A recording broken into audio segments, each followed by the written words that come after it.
오늘 우리에게 주신 하나님 말씀은 시편 78편 32절로부터 39절까지의 말씀입니다. 이러함에도 그들은 여전히 범죄하여 그의 기이한 일들을 믿지 아니하였으므로 하나님이 그들의 날들을 헛되이 보내게 하시며 그들의 햇수를 두려움으로 보내게 하셨도다. 하나님이 그들을 죽이실 때에 그들이 그에게 구하며 돌이켜 하나님을 간절히 찾았고 하나님이 그들의 반석이시며 지존하신 하나님이 그들의 구속자이심을 기억하였도다. 그러나 그들이 입으로 그에게 아첨하며 자기 혀로 그에게 거짓을 말하였으니 이는 하나님께 향하는 그들의 마음이 정함이 없으며 그의 언약에 성실하지 아니하였음이로다. 오직 하나님은 긍휼하심으로 죄악을 덮어주시어 멸망시키지 아니하시고 그의 진노를 여러 번 돌이키시며 그의 모든 분을 다 쏟아내지 아니하셨으니 그들은 육체이며 가고 다시 돌아오지 못하는 바람임을 기억하셨음이라. 아멘. 우리 앞지 여러분 인사할까요? 잘 오셨습니다. 사랑하고 축복합니다.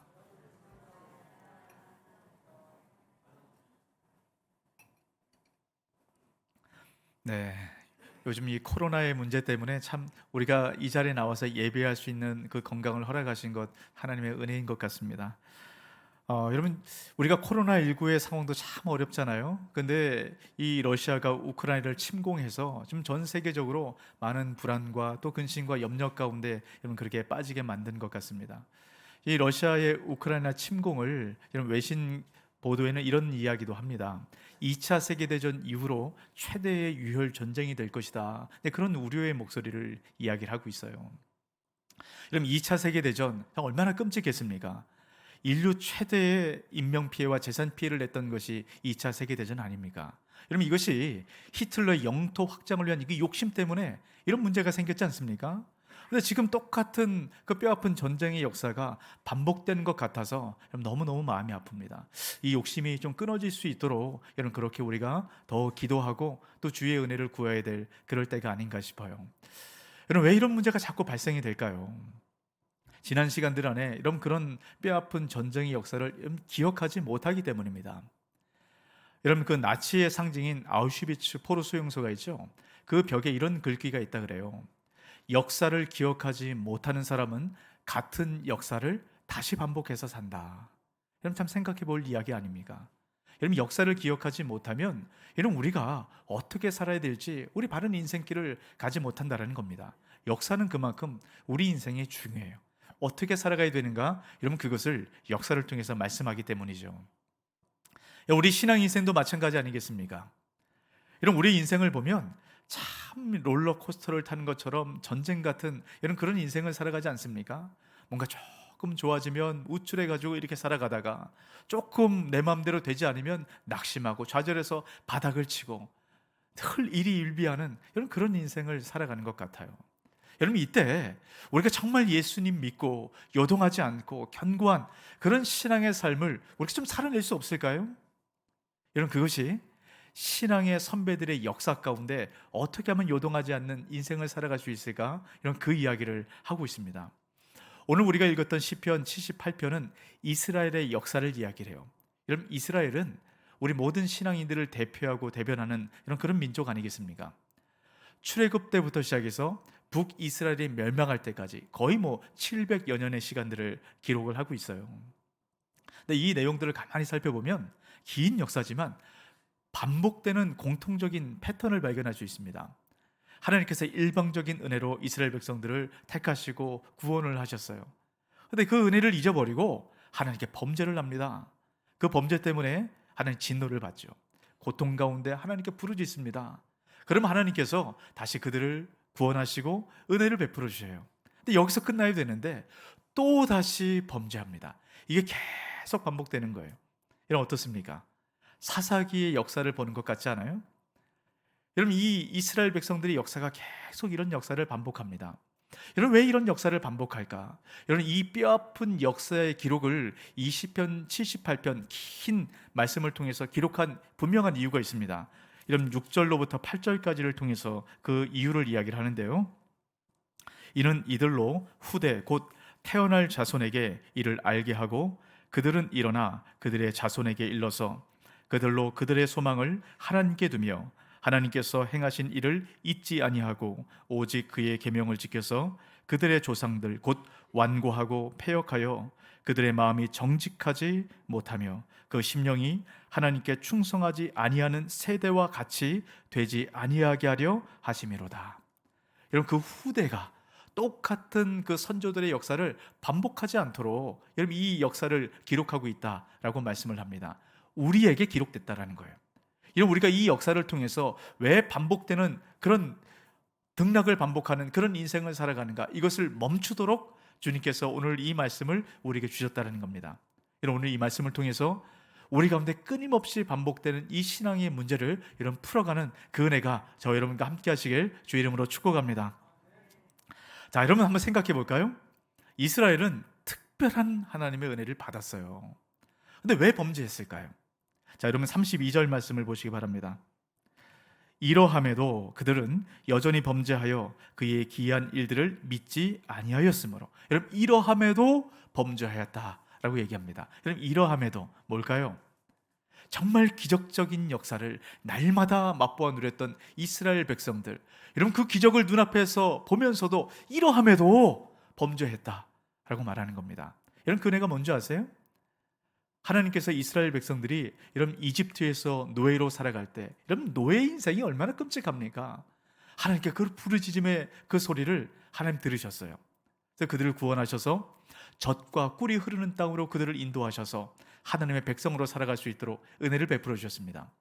근데 이 애굽에서 가나안 땅으로 가려면 광야를 통과해야 돼요. 근데 이런 광야가 어떤 곳입니까? 광야는 황폐한 곳이에요. 결핍과 배고픔이 있는 곳입니다. 여러분, 이스라엘 백성들이 이 배고픔이 있는 이 광야를 지나가면서 하나님께 원망을 하기 시작합니다. 출애굽기 16장 3절입니다. 이스라엘 자손이 그들에게 이르되 우리가 애굽 땅에서 고기 가마 곁에 앉아있던 때와 떡을 배불리 먹던 때에 여호와의 손에 죽었더라면 좋았을 것을 너희가 이 광야로 우리를 인도하여 내어 이 온 회중이 줄여 죽게 하는도다. 여러분, 이스라엘 백성들 이런 이 마음이 어떤지 느껴지십니까? 얼마나 배은망덕합니까? 여러분, 이집트에 있으면 노예로 평생 이렇게 살다가 죽을 수밖에 없는 운명 아닙니까? 하나님께서 구원해 주셨어요. 여러분, 그런데 조금 배고픔이 있다고 왜 우리를 이 땅에서 인도해 냈느냐? 우리가 차라리 거기서 노예로 사는 것이 차라리 낫다. 여러분, 이런 어리석은 이야기를 하고 있습니다. 여러분, 이런 어리석은 말도 안 되는 이런 이야기를 할 때 하나님께서 그들의 얘기를 들으세요. 자, 여러분 출애굽기 16장 12절입니다. 내가 이스라엘 자손의 원망함을 들었노라. 그들에게 말하여 이르기를 너희가 해질 때에는 고기를 먹고 아침에는 떡으로 배부르니 내가 여호와 너희의 하나님인 줄을 알리라 하라 하시니라. 하나님 어떤 은혜 주십니까? 아침에는 만나를 주세요. 저녁에는 메추라기를 주십니다. 여러분, 이걸 어떻게 주시는지 아세요? 여러분 29절 말씀에서 이렇게 얘기합니다. 그들이 먹고 심히 배불렀나니 하나님이 그들의 원대로 그들에게 주셨도다. 여러분, 심히 배부를 정도로 그들이 원하는 대로 다 주셨대요. 자, 그러면 이스라엘 백성들이 어떻게 반응해야 됩니까? 감사해야 되죠. 기쁨이 넘쳐야 돼요. 여러분, 이들이 왜 하나님께 불평하고 원망하는 마음을 지금 쏟아놓고 있습니까? 배고픔 때문이잖아요. 배고픔. 근데 하나님께서 이 배고픔을 채워주셨어요. 이러면 40년 광야 동안 하루도 빠짐없이 이 배고픔을 채워주셨습니다. 그러면 감사함이 넘치는 인생을 살아야 되지 않아요? 또 오늘 말씀에 뭐라고 얘기합니까? 이러함에도 범죄하였다 라고 이야기를 합니다. 여러분, 우리가 이 말씀을 잘 생각해 보셔야 돼요. 여러분, 우리 인생이 딱 그렇거든요. 여러분, 우리는 애국과도 같은 이 세상에서 하나님 특별한 은혜로 건짐을 받았습니다. 그리고 천성을 향하는 여행을 해요. 근데 이 과정이 광야 아닙니까? 늘 결핍이 있고 배고픔이 있습니다. 여러분, 어떤 문제가 있으세요? 어떤 분들은 질병의 문제, 어떤 분들은 관계의 어려움들, 마음의 상함들, 이런 많은 자녀의 문제들, 이런 이런저런 문제들이 우리 삶 가운데 결핍과 배고픔으로 우리 가운데 있습니다. 여러분, 어떻습니까? 이런 문제가 있으면 사실 좀 주님께 불평도 되고 원망도 되고 그게 우리 마음 아닙니까? 여러분, 이 말에는 우리가 배고픔과 결핍의 문제가 해결되면 주님께 감사함으로 고백하게 된다는 거예요. 근데 여러분 어떻습니까? 이스라엘 백성들이 배고픔과 결핍의 문제가 해결됐다고 하나님께 감사하던가요? 오늘 말씀처럼 이러함에도 범죄를 합니다. 도대체 무엇이 문제일까요? 여러분, 이스라엘 백성들 잘 보세요. 하나님께서 날마다 눈앞에 만나를 쏟아부어 주셨어요. 만나가 바로 눈앞에 있습니다. 그런데 그 만나를 먹으면서 뭐라고 하는 줄 아세요? 하나님, 우리가 애굽 땅에 있을 때는 생선도 먹고 부추도 먹고 참외도 먹고 이렇게 했는데 지금 이 만나 하나님 지겨워 죽겠습니다. 이렇게 얘기를 하는 겁니다. 여러분, 배고픔 때문에 하나님을 원망했다면 이 배고픔이 채워진 만나를 먹으면서 그런 얘기를 하면 안 되거든요. 근데 이들은 결국 하나님께 불평하고 원망하는 이유는 배고픔 때문이 아니라는 겁니다. 무엇이 문제일까요? 여러분, 이것을 우리가 잘 해결해내야 됩니다. 좀 30절 말씀을 보시기 바랍니다. 그러나 그들이 그들의 욕심을 버리지 아니하여 그들의 먹을 것이 아직 그들의 입에 있을 때에, 자, 그럼 뭐라고 얘기합니까? 무엇 때문에요? 욕심 때문에. 여러분, 욕심이 있으니까 그들이 하나님 주신 고기, 이런 만나가 지겹다 그래서 고기까지 주셨잖아요. 근데 고기를 입에 씹으면서 하나님께 원망을 하는 겁니다. 무엇 때문에요? 욕심 때문에. 이런 가장 궁극적인 원인, 우리 신앙이 등락을 반복하는 이유는 이런 배고픔 때문이 아니에요. 결핍 때문이 아닙니다. 욕심 때문이라고 말씀하고 있습니다. 여러분, 욕심이 어떻게 작용하는지 이것을 잘 보여주는 책이 하나 있는데, 황상민 교수가 썼던 대통령과 루이비통이라는 책이 있습니다. 그럼 제목은 좀 적절하지 않은 것 같은데, 이 내용 안에 가만히 살펴보면 한국인의 소비 심리가 어떤지를 잘 이야기를 해요. 여러분, 우리 사람들의 모습을 가만히 보면 명품을 막 삽니다. 자기 소득 수준 이상으로 물건을 막 구매하는 사람들이 있어요. 근데 왜 그런가? 여러분, 이것은 단순히 물건을 사기 위해서가 아니라고 얘기합니다. 물건 뒤에 감춰져 있는 또 다른 것이 있대요. 이 물건을 사면서, 소비하면서 나의 가치를 그 물건에 둔다라는 겁니다. 내가 좋은 물건 사면 내가 그만큼 가치 있는 것처럼 그렇게 느껴지는, 이런 그것 때문에 소비를 한다는 거예요. 여러분, 이것이 바로 욕망입니다. 우리 안에 있는 욕망이 블랙홀 같대요. 하나를 사면 더 다른 것을 얻고 싶고 더 많은 것을 얻고 싶고, 여러분, 가지면 가질수록 끊임없이 끌어당기는 블랙홀처럼 우리 욕망이 그렇다라고 얘기를 합니다. 이 욕망이 어떤 모습인가? 우리 코로나를 통해서 여러분 드러나게 되는 모습이 있습니다. 여러분, 코로나 때 새로 생긴 병이 있어요. 쇼핑 중독입니다. 여러분, 이전에도 뭐 쇼핑을 많이 하잖아요. 근데 코로나가 되니까 밖에 나가지 못해서 안방 쇼핑을 하는 겁니다. 코로나 있기 바로 전에 2019년에 온라인 쇼핑 거래액이 134조랍니다. 134만 원이 아니고요. 134조. 이런 어마어마한 숫자 아닙니까? 여러분, 이것도 어마어마한데 2021년 온라인 쇼핑 거래액이 여러분 얼마인 줄 아세요? 50%나 늘어서 200조에 육박을 한다는 거예요. 여러분, 엄청난 증가를 하고 있지 않습니까? 도대체 왜 이런 문제가 생기는가? 제가 얼마 전에 제가 오래된 친구 한 명을 만났어요. 근데 그 친구가 뭐 제가 오래된 친구니까 속 얘기를 이렇게 얘기를 합니다. 자기 실수를 얘기를 하는데요. 온라인 홈쇼핑만 보면 이 구매하는 걸 멈출 수가 없다는 겁니다. 이제 언젠가는 온라인 홈쇼핑을 보고 있는데 정말 필요한 물건이라서 샀다는 거예요. 근데 사고 보니까 나중에 똑같은 물건이 집에 있더라는 겁니다. 정말 필요해서 샀는데 여러분, 그게 포장지도 뜯지 않은 상태로 그대로 집에 있는 걸 샀다는 거예요. 근데 그러면서 민망했는지 이렇게 얘기를 합니다. 홈쇼핑을 보고 쇼 호스트들이 얘기하는 걸 가만히 듣다 보면 뭐 너무너무 필요한 것처럼 느껴진다는 겁니다. 근데 쇼 호스트들이 보통 이렇게 이야기를 하잖아요. 이와 같은 기회가 다시는 없습니다. 이러면 뭐 관심이 집중되기 시작하는 거예요. 그러다가 매진 임박, 그런 막 심장이 벌렁벌렁하죠. 그러다가 이제 시간이 카운트가 점점 거꾸로 내려가고 마지막 되면 알람이 깜빡깜빡 울리면서 경고음이 울리잖아요. 그러면 자기도 모르게 구매 버튼에 손가락이 간다는 거예요. 그래서 산다는 겁니다. 여러분, 그렇게 물건을 구매하면 만족할까요? 또 다시 새로운 물건이 나온다는 거예요. 그러면 이걸 사지 않으면 견딜 수 없는 마음이 든다라는 겁니다. 여러분, 왜 우리 가운데 이런 문제가 생길까요? 자, 여러분, 이것을 잘 보여주는 말씀이 있습니다. 전도서 5장 10절입니다. 같이 한번 읽어볼까요? 은을 사랑하는 자는 은으로 만족하지 못하고 풍요를 사랑하는 자는 소득으로 만족하지 아니하나니 이것도 헛되도다. 여러분, 욕심에 사로잡혀 있는 동안에는 우리가 많은 것을 소유하고 가져도 늘 부족합니다. 늘 없는 삶을 사는 것처럼 여러분, 그렇게 만족이 없는 삶을 살아요. 여러분, 만족이 없으니까 늘 불평하고 근심하고 걱정하고 원망하는 이런 삶을 살아가는 것 아니겠습니까? 근데 여러분, 왜 그럴까요?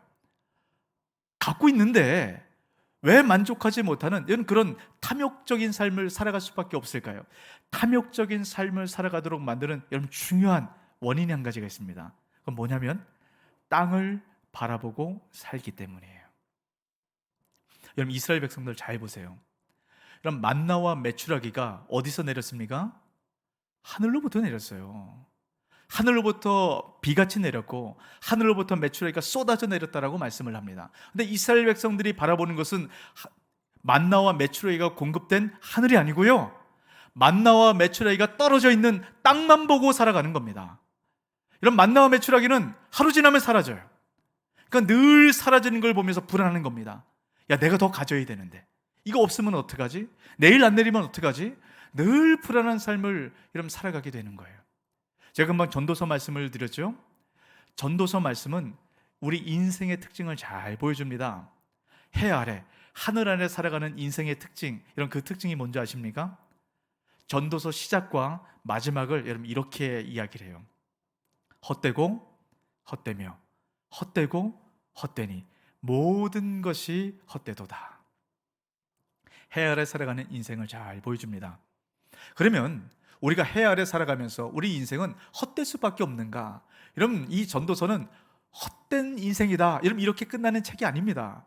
이 헛됨 안에서 헛되지 않은 인생을 살아갈 수 있도록 주님께서 우리에게 교훈을 주시는 거예요. 여러분, 헛된 인생 가운데 헛되지 않는 그 삶을 살아가는 방법이 뭔지 아세요? 전도서 5장 18절에서 19절입니다. 사람이 하나님께서 그에게 주신 바 그 일평생에 먹고 마시며 해 아래에서 하는 모든 수고 중에서 낙을 보는 것이 선하고 아름다움을 내가 보았나니 그것이 그의 몫이로다. 또한 어떤 사람에게든지 하나님이 재물과 부유를 그에게 주사 능히 누리게 하시며 제 몫을 받아 수고함으로 즐거워하게 하신 것은 하나님의 선물이라. 여러분, 하나님께서 우리 모든 인생에게 부여와 재물을 주신대요. 근데 어떤 사람은 이것을 갖고 있으면서도 여러분 누리지 못하는 겁니다. 갖고 있는데 늘 불평과 불만과 원망의 삶을 살아요. 그 이유는 한 가지입니다. 누리지 못하는 거예요. 누리지. 그래서 하나님께서 누림의 은혜를 살아가는 것, 이것이 하나님의 선물이다, 지금 이 얘기를 하고 있는 것 아니겠습니까? 여러분, 행복은 내가 얼마나 소유해 있는지에 따라서 결정되는 게 아니에요. 행복은 내가 가진 것을 어떻게 누리느냐, 이것에 따라서 행복이 결정됩니다.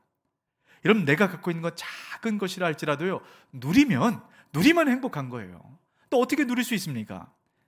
이것을 하나님께서 주셨다, 이것을 깨달아 알기 시작할 때 누릴 수 있게 된다라고 이야기를 합니다. 자, 여러분, 탐욕의 상징적인 동물이 있어요. 여러분, 탐욕의 상징적인 동물 하면 여러분 어떤 동물이 떠오르세요? 여러분, 돼지가 떠오르지 않아요? 돼지는 늘 이 탐욕적으로 먹는 그 모습이 그려지지 않습니까? 여러분, 이 돼지에는 독특한 신체적 구조의 특징이 있다라고 얘기를 합니다. 여러분, 돼지는 목 구조상 머리를 15도 이상 못 든대요. 그러니까 돼지는 늘 땅만 이렇게 보고 살아가는 겁니다. 여러분, 이게 탐욕의 아주 특징을 이야기를 하는 거예요. 여러분, 탐욕이라는 것은 늘 땅만 보고 살아가는 거예요. 그러니까 늘 불안한 겁니다. 늘 사라지니까요. 근데 이 돼지가, 땅만 보고 살아가던 돼지가 하늘을 볼 때가 있습니다. 언제 하늘을 보는지 아세요? 넘어졌을 때. 넘어졌을 때 하늘을 봐요. 여러분, 우리가 탐욕에 가득한 이 세상 가운데 살아갈 때 땅만 보고 살아가면 가져도 늘 불안하고 원망하고 여러분 이런 삶을 살아갑니다. 하지만 하늘을 바라보기 시작할 때 작은 것을 가져도 여러분 누리는 인생을 살아갑니다. 주님께서 우리에게 원하시는 것은요, 누림의 복을 갖고 살아가는 거예요. 작은 것이라도 여러분 누림의 복, 여러분 이것이 참된 축복이라고 말씀을 합니다. 근데 우리 사람은 늘 이것을 공급하시는 하늘이 아니라 늘 땅만 보고 살아가기 때문에 불평을 살아갑니다. 그래서 하나님께서 누림의 복을 위해서 넘어뜨리세요. 넘어뜨려서 하늘을 보게 하십니다. 여러분 이것이 33절 말씀입니다. 하나님이 그들의 날들을 헛되이 보내게 하시며 그들의 햇수를 두려움으로 보내게 하셨도다. 여러분 이 말씀은 이스라엘 백성들이 광야 40년 동안의 여정을 하도록 하나님께서 그들을 하셨다라는 거예요. 여러분 왜 광야 40년 시간을 보내게 하십니까? 하늘 아래 있는 것이 헛됨을 깨달아 알도록, 그래서 땅이 아니라 하늘을 바라보고 살아가도록 하나님께서 그들을 넘어뜨리셨다라는 겁니다. 여러분 이 말씀을 신명기 말씀을 통해서 이렇게 말씀하세요. 신명기 8장 2절입니다. 내 하나님 여호와께서 이 40년 동안에 내게 광야길을 걷게 하신 것을 기억하라. 이는 너를 낮추시며 너를 시험하사 내 마음이 어떠한지 그 명령을 지키는지 지키지 않는지 알려 하심이라. 낮추시고 시험하신대. 이 세상에 있는 그 헛됨, 이걸 깨달아 알도록 하나님 넘어뜨리셨다라는 겁니다. 왜 넘어뜨리십니까? 우리를 괴롭고 고통스럽게 하려고요? 아닙니다. 하늘을 보도록, 하늘을 봐야 우리가 하나님 주신 거 누리며 살아갈 수 있거든요. 여러분 이 누림의 복이 저와 여러분과 함께 하시길 주의 이름으로 축복합니다. 여러분 하나님의 마음에 넘어뜨려서도까지 이제는 이 헛됨, 불평과 불만 가운데 살아가는 게 아니라 좀 누리며 살아가는 진정한 행복을 누리며 살아가도록, 이게 하나님의 마음이거든요. 여러분 넘어졌을 때 비로소 이스라엘 백성들이 하나님을 찾습니다. 여러분 그게 34절인데요. 하나님이 그들을 죽이실 때 그들이 그에게 구하며 돌이켜 하나님을 간절히 찾았고, 이런 넘어지니까 하나님을 찾는 거예요. 이런 넘어지니까 이 세상에 있는 것이 헛되구나, 이것을 공급하시는 하나님을 바라보게 되는 겁니다. 하나님께 돌아가고 하나님을 찾아요. 근데 여러분 안타까운 건 뭔지 아세요? 여기서 멈춰야 됩니다. 하나님을 찾았으면 멈춰야죠. 근데 안타까운 건 36절에 이렇게 말씀을 합니다. 그러나 그들이 입으로 그에게 아첨하며 자기 혀로 그에게 거짓을 말하였으니. 여러분 그러나 하나님 주셨으면, 하나님께 돌아갔으면, 하나님 봤으면 하나님으로 만족해야죠. 근데 하나님께 돌아간 것 같으나, 그러나 입술로서는 하나님께 돌아가 있으나 그러나 마음은 하나님께 머물러 있지 않는 겁니다. 이건 37절 말씀입니다. 이는 하나님께 향하는 그들의 마음이 정함이 없으며 그들의 언약에 성실하지 아니하였음이로다. 마음이 하나님께 있지 않대요. 입술로서는 하나님을 찾습니다. 몸으로는 하나님 앞에 있는 것 같아요. 하지만 마음은 하나님께 떨어져 있습니다. 여러분 우리가 입술로 내 순간에 힘들고 어려운 걸 모면하기 위해서 하나님 용서해 주십시오, 하나님 내가 잘못했습니다, 아무리 그래봐야 마음이 하나님 앞에 돌아가지 않으면 이건 진정한 회개가 아니라는 겁니다. 그러면 똑같은 실수와 아픔을 반복하는 거예요. 이스라엘 역사처럼. 여러분 오늘 우리가 이 말씀을 깨달아야 됩니다. 왜 우리가 반복되는 등락의 삶을 삽니까? 주님께서 우리를 어떻게 인도하셨어요? 근데 우리는 늘 이스라엘 백성들과 똑같은 삶을 삽니다. 왜요? 하나님께 마음을 두지 않기 때문이에요. 여러분 하나님께 마음을 둔다는 게 뭘까요? 여러분 이것을 잘 깨달아 아셔야 돼요. 여러분 하나님께 마음을 두지 못하는 회개가 어떤 것인가? 사울 왕을 통해서 잘 보여줍니다. 사무엘상 15장 말씀을 보면 사울 왕에 대한 이야기가 나와요. 하나님께서 사울 왕을 통해서 아말렉을 진멸하도록 합니다. 모든 걸 다 쓸어버리도록 말씀을 하세요. 그런데 이 사울 왕이 하나님 허락하신 이 아말렉과의 전쟁에서 승리를 했습니다. 그런데 욕심이 생겼어요. 욕심. 이 탐욕의 문제입니다. 욕심 때문에 좋은 것을 남겨두어요. 그때 하나님께서 진노를 하십니다. 사무엘을 통해서 사울에게 말씀을 하세요. 그때 이 사울이 어떻게 반응하는 걸 보세요. 사무엘상 15장 24절입니다. 사울이 사무엘에게 이르되 내가 범죄하였나이다. 내가 여호와의 명령과 당신의 말씀을 어긴 것은 내가 백성을 두려워하여 그들의 말을 청종하였음이니이다. 사울이 하나님께 회개합니다. 여러분 회개하면 되지 않아요? 근데 여러분 이 회개를 잘 보세요. 이 회개는 진짜 회개가 아닙니다. 사울이 이렇게 회개하는 본질적인 의도가 따로 있어요. 사울이 왜 이렇게 회개하는지 여러분 이것을 잘 보여주는 말씀이 있습니다. 사무엘상 15장 30절입니다. 사울이 이르되 내가 범죄하였을지라도 이제 청하옵나니 내 백성의 장로들 앞과 이스라엘 앞에서 나를 높이사 나와 함께 돌아가서 내가 당신의 하나님 여호와께 경배하게 하소서 하더라. 여러분 사울이 왜 하나님께 지금 회개하고 있다라고 얘기합니까? 지금 당장 위기를 모면하고 백성들에게 여전히 높임을 받기를 원해서요. 이게 바로 탐심입니다. 사울은 지금 자신의 가치를 백성들에게 인정받는 왕의 자리에 가치를 두고 있어요. 여러분 이게 바로 탐심이에요. 몸은 하나님 앞에 있습니다. 하지만 마음은요 여전히 백성들에게 인정받는 그 자리에 있어요. 여러분 이것은 하나님께 돌아가는 게 아닙니다. 회개가 아니에요. 이런 회개는 다시금 범죄를 하게 만듭니다. 여러분 이스라엘 백성들이 이게 문제였어요. 늘 입술로 하나님 잘못했습니다, 하나님 용서해 주십시오, 하나님 이거 채워주시면 내가 하나님께 순종하고 하나님 만족한 인생을 살아가겠습니다. 채워주셔도 끝이 없습니다. 왜요? 욕심이 해결되지 않는 이상, 마음이 하나님께 두지 않는 이상 끊임없이 반복되는 인생을 살아갈 수밖에 없습니다. 우리도 마찬가지예요. 결국 사울은 마음을 하나님께 두지 못했을 때 그 인생 끝이 비참하게 끝이 납니다.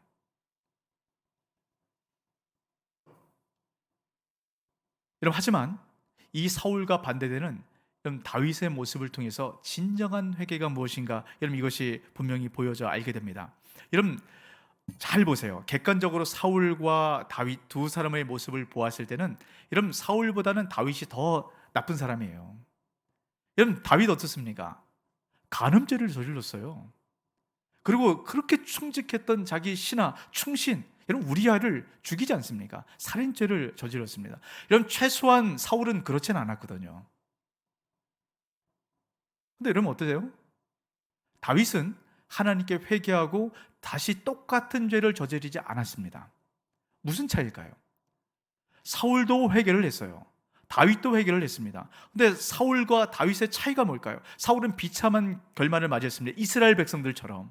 하지만 다윗은 하나님께 인정받고 하나님 마음에 합한 사람이란 그 칭호를 지금까지 듣고 있습니다. 어떤 차이가 있을까요? 자, 여러분 다윗이 하나님 앞에 회개했던 모습을 잘 보여주는 말씀이 시편 51편입니다. 자, 시편 51편 11절 12절에서 이렇게 말씀합니다.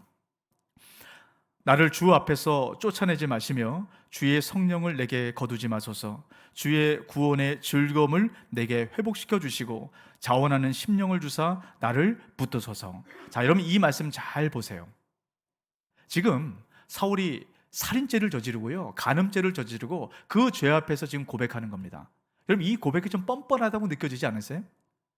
하나님 내가 지금 기쁨을 다시 찾고 싶습니다. 주의 성령이 나와 함께해서 하나님 다시금 그렇게 살고 싶습니다. 지금 이렇게 얘기하는 겁니다.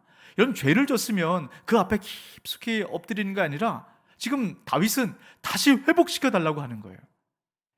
여러분 여기서 다윗의 마음을 볼 수 있습니다. 여러분 사울의 마음은 어디 있었어요? 백성들에게 마음이 있었습니다. 다윗은요 하나님께 마음이 집중되어 있는 거예요. 내 죄가 용서받을 수 있는 유일한 길이 하나님께 있다는 것을 다윗은 믿고 알았던 것이기 때문입니다. 자, 여러분 오늘 38절 말씀을 보시기 바랍니다. 오직 하나님은 긍휼히 여기심으로 죄악을 덮어주시어 멸망시키지 아니하시고 그들의 진노를 여러 번 돌이키시며 그의 모든 분을 다 쏟아내지 아니하셨으니. 여러분 하나님은 긍휼의 하나님이래요. 여러분 진정한 회개는 우리의 죄의 유일한 해결책이 긍휼히 여기시는 하나님께 돌아가는 것에 있다라는 것을 아는 것으로부터 회개가 시작이 되는 것입니다. 다윗은 그걸 알았어요. 하나님의 긍휼하심, 그 긍휼하심 앞에 그 모든 것을 맡겼습니다. 그럴 때 그 인생이 새롭게 회복되며 은혜를 경험하게 돼요. 여러분 우리 인생은 헛된 안개와 같은 그런 인생을 살아가지 않습니까?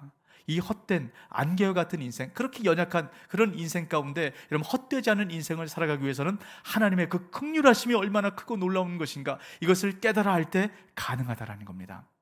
여러분 누가복음 15장 20절 말씀입니다. 같이 한번 읽어볼까요?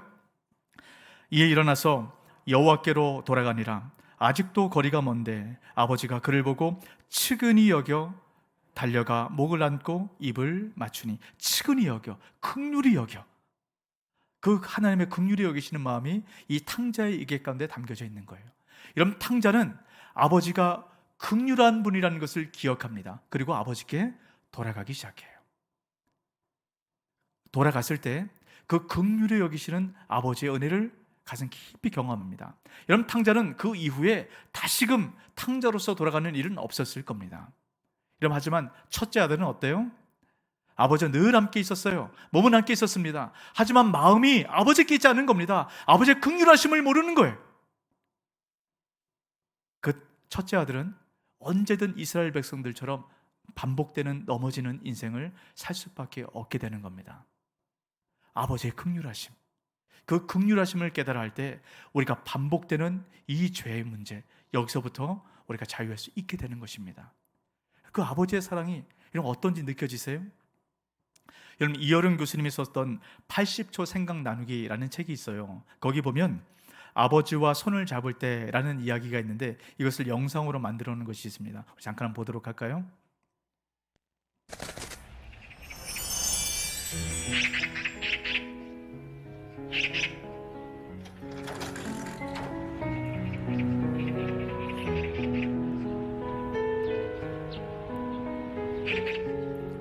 얘야, 저 새가 무슨 새냐? 같이요.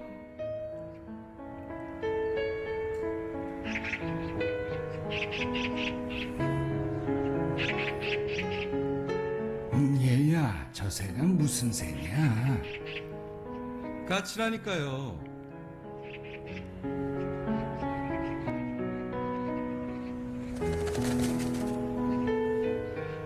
얘야, 저 새가 무슨 새라고 했지? 몇 번이나 대답해야 아시겠어요. 까치요. 까치라고요.